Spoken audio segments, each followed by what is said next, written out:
All right, my rustic hashtag scarf came off the loom yesterday, and I wanted to go over a couple of things that I discovered in the process of weaving this.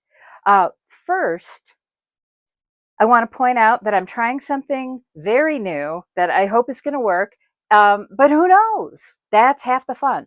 And the thing I'm trying that is new is because, and I mentioned this when I was in one of last week's videos when I had first started weaving it, because I had to carry both yarns up a selvage, and it was always the right selvage.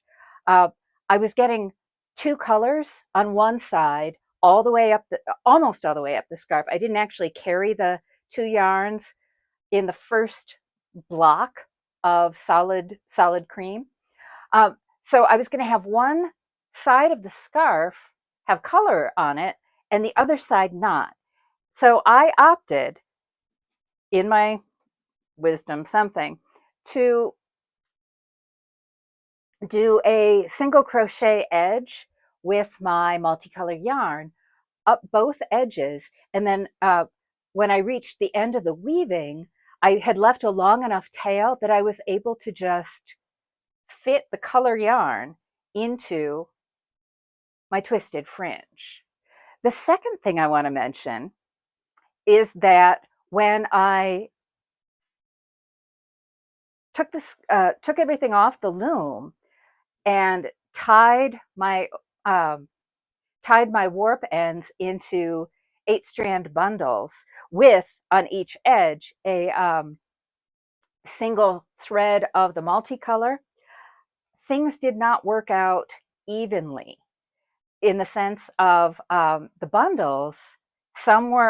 I had kind of thought things would be either solid white or solid multi, and they got mixed up because when you tie off fringe ends, it's important to always cross two fringe ends as you move from bundle to bundle.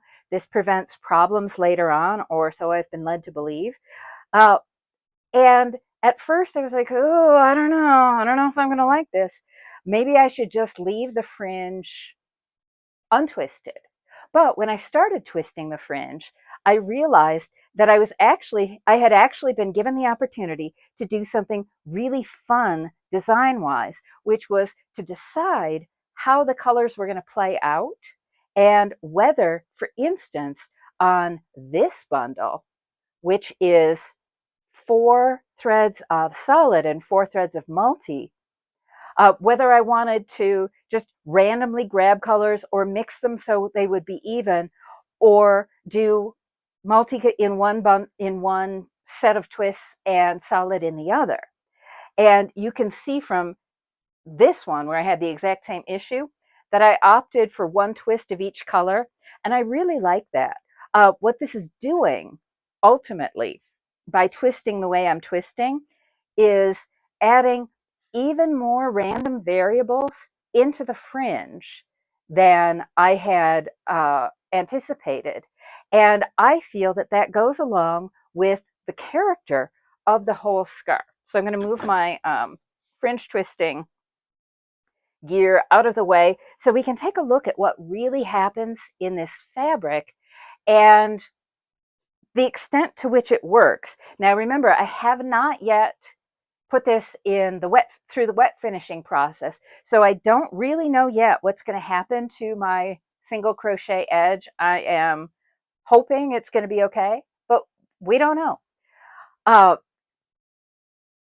but we don't know. So let's kind of survey what happens. And actually, I'm going to back this out just a little bit more so you can get a clearer view of the whole line. When I did the multicolor yarn, I didn't write down how I did it, but I do know that in the Plaid yarn, the colors turned out really randomly. So every now and then, and here's another way to show you, every now and then I get, and I mean barber pole, true barber pole, red and white barber pole. Sometimes I get brown and white. Sometimes I get brown with red. Sometimes I get solid brown. Sometimes I get solid red. And it was really, really random. And this played out, and you can see that in what's left of the skein and the little odds and ends left over from the scarf.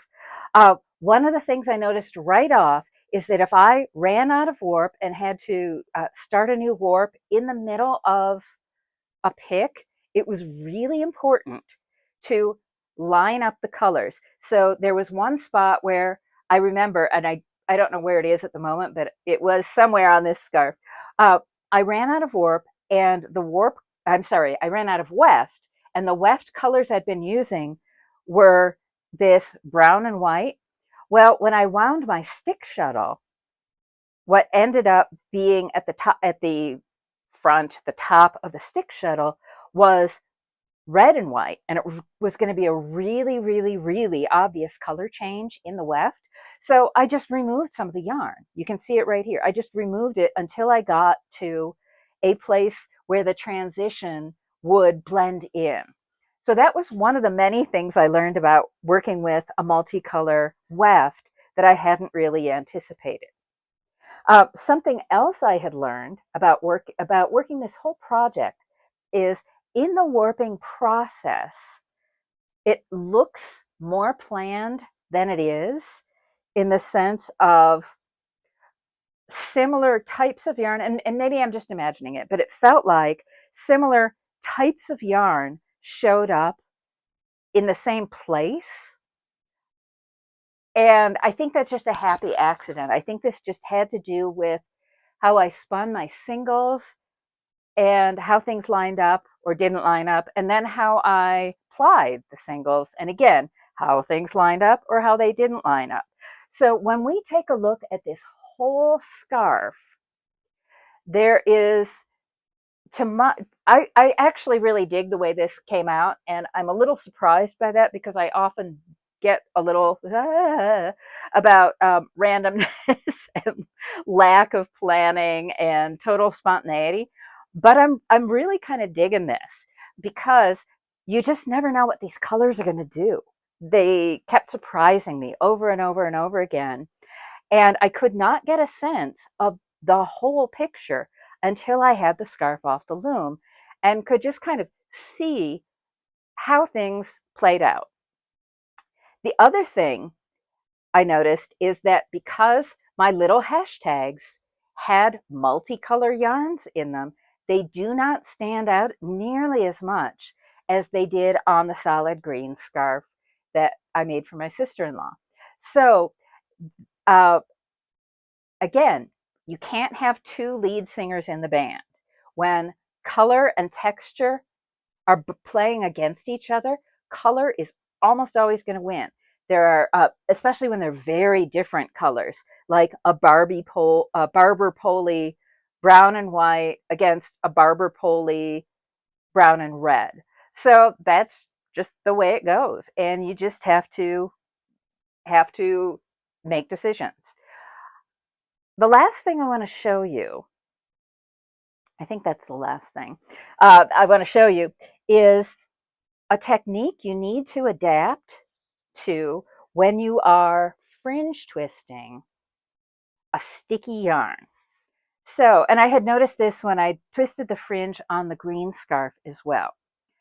The fringe, these are sticky yarns. They are sticky wool yarns, and they will stick to each other as you twist your fringe. So when you divide your bundles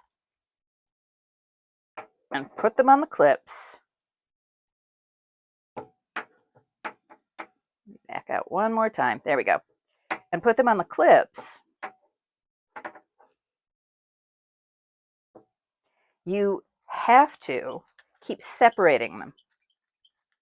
So see how they're starting to twist around each other here? Just run your finger up to the top, to the knot, and then keep going and keep going. And whenever they start to twist around each other up at the top, untwist them. And twist them more than you would ever think possible, because you want that twistiness to go all the way up to the knot. Because If it doesn't, this is what you get. And that isn't nearly as desirable. So I was doing on this fringe 20 twists to the right to get the ends together, and then 10 to the left to finish off the twisted fringe. And then, as usual, I am placing the knot about where I want it to be, then tightening it, and then if there's twisting below the knot, untwist it, because if you don't, when you put it through the fulling process, it will full twisted, and it's much harder to undo that way. So this is what my pre-finished, wet finished scarf looks like. I hope you enjoy it as much as I do. Uh, to me, this is the ultimate in, yeah, you look at it and it just invites you to come closer, to examine it more carefully, to see what the colors are doing and everything else. So I'm going to finish twisting my fringe, and then this bad boy is going to go through the wet finishing process.